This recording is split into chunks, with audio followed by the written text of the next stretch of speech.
Yo, what's good with y'all? We have an off season of season 3 going on. Just a little review.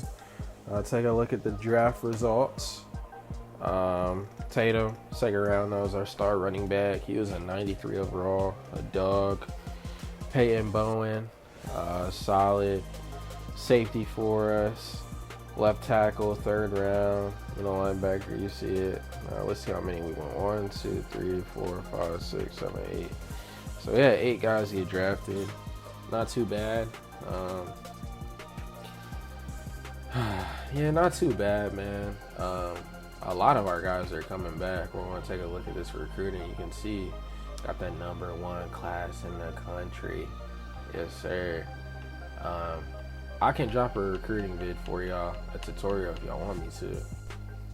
But let's take a look at this class. So we got Josh Walker, #7 player in the country. He's going to be our middle linebacker. Star development. He's going to be an athlete, 93 speed. And we're going to take it Magulagahan. I don't even know. Star development, safety, going to be a dog. Probably using him, be a ball hawk type player. Middle linebacker, normal development, right outside linebacker. Star development, can be a solid player for us. Torres, #3 player in the country, right end, elite development. Going to be like I don't know yet, but he's going to be a star, definitely start as a true freshman probably. Then we'll go to another 5-star, 4th ranked player, impact development.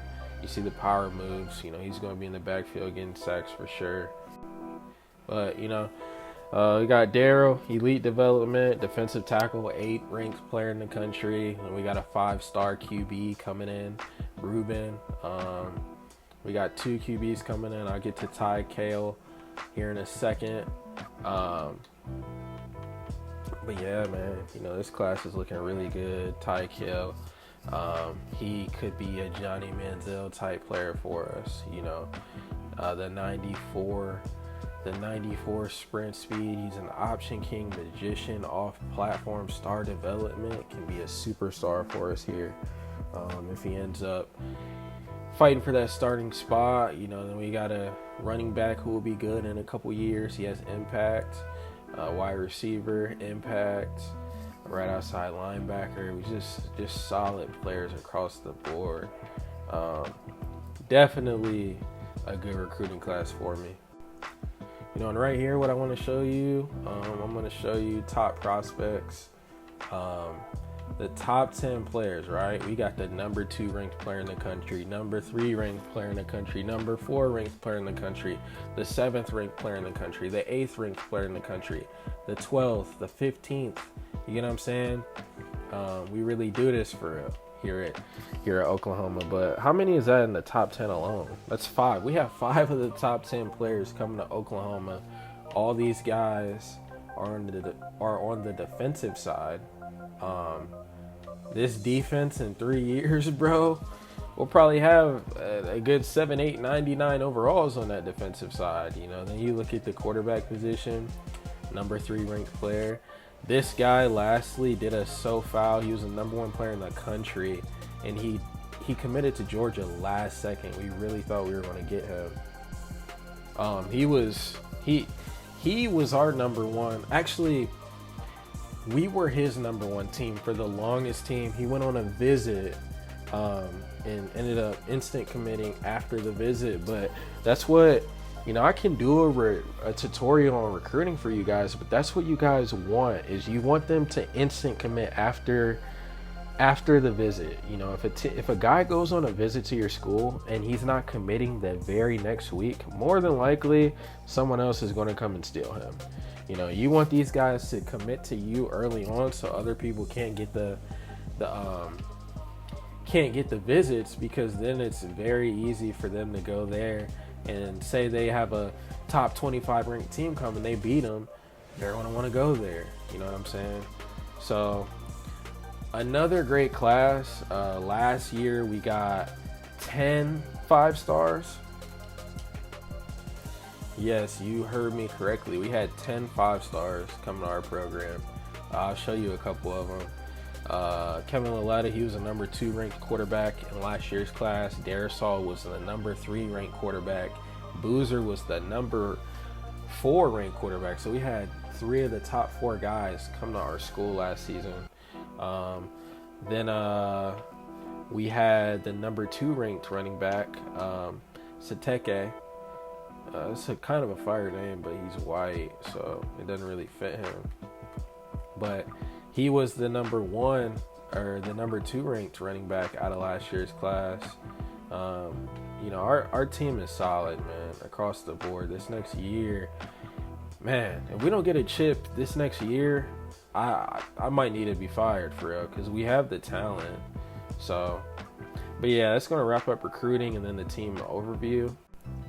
So it's National Signing Day, fast forward a little bit, and we ended up getting one guy from the transfer portal, David Ali. I wanted to make sure that whoever I got wasn't a real player. I'm all about getting recruits because I like to have different little storylines for my series and stuff like that. But the 96 speed, that is like game-breaking speed.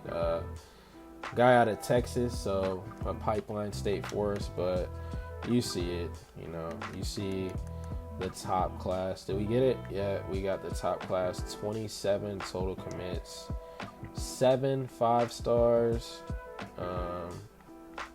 Yeah, man, all these guys are the guys of the future. But that's going to wrap up recruiting. Let's move to the next stage. And just like that, I have unlocked Elite Recruiter. I'm loving that. Let's see what I can do here. I have 20 points. Because it's all about the recruiting, man. Lasting impression. Yeah, it's over with for real.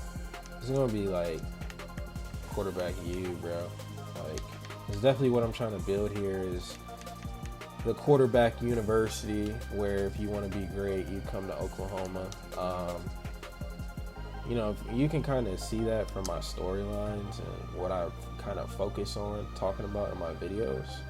But just taking a look briefly at this quarterback room, man, you know.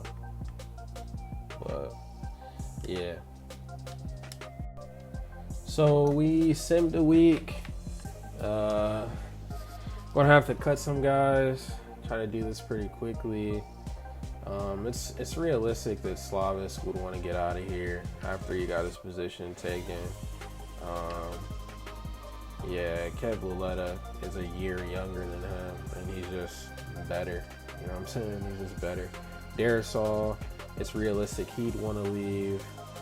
A lot of these guys would be out of here in real life, so I'm gonna go ahead and encourage these guys to transfer. Start with Slavis, bro. Darisaw.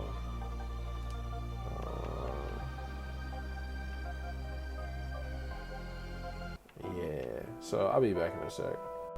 All right, man. So we're ready for a new season. Let's take a quick little look. Lionel Gunn, our best player, redshirt sophomore, 92 overall. Like, that's crazy growth in that short period of span. But our team is solid. Loletta, 87 overall. Man, he really. And then this is a true freshman. 81 overall. He's rated higher than Loletta was, and Loletta was like a Caleb Williams type prospect. And then that is so ugly. Ty Kell, we're definitely going to change his height. I don't want him to be 6'5". This is like the very little customization we can do. But he's a Johnny Manziel type prospect for us. You know, I just hate that he's so dang. He has that number. It's so ugly. But Scrogan's 84 overall. Looking for a big year from these two players for sure. And then this guy, he got that number 8. got that number 8. I wish you could change their numbers so bad. I would love to give that freshman number 2. But yeah, our receiving core, this guy was in the Heisman discussion last year. He was at the ceremony, Matt Slater. Let's take a quick look at him. But, crazy year, 1,700 yards, 20 TDs. Then we have a big time tight end as well. These guys are all so young as well. They could stay another 2 years if they wanted to. I try to make it realistic, but this offense is looking very solid. Yeah. And then taking a look at the defense, really young, just freshman, redshirt, freshman. You know what I'm saying? And yeah, these are high overalls as well. I have a senior at right end. This defense is no slouch. Then we have he was a 5-star guy for us. He was an athlete. That 7 looks good. I wish I could put it on someone else though, but it is what it is. Hopefully they patch that. I'm not gonna lie. We should be able to change the numbers of the players. I kind of like wondering, what number will you wear? But at the same time, I don't. I'm not gonna lie, but solid defense. I'll show you the schedule after I do it here in a second, and then I'll show you some recruits. Then here's our schedule. We're playing an FCS team, the Pandas, trying to run it up on them, get someone in the Heisman discussion, whether that's Laletta or Scroggins, our running back, or even Slater, our wide receiver, really anybody. We want another Heisman coming to Oklahoma, though, but yeah, man, you see Nebraska, South Carolina, Georgia, ranked number 2. We could not beat them for the life of us last season. I think they beat us by like 60 points one game on Heisman, when no other team has done that to me. That Georgia team is just different. Texas, I wouldn't be surprised if they're ranked by the time we play them. And then you have Ole Miss, of course. But Nebraska, week 3, hopefully I get some guys on a visit there. That'd be a nice dub. Get some recruits in there versus a higher ranked team. But looking at the second half of the team, or the second half of the schedule, we got UCF. That's going to be light work. Missouri, light work. Vandy, light work. Then we'll have Texas A&M and LSU. Hopefully Texas A&M is a good team again this year. When we played them, they were ranked, I think, 5th in the country. Yeah, we were 4 and they were 5 last season. But yeah, man, should be fun this season. I will see you guys back for game 1 of the I'll just say 4th year in my dynasty.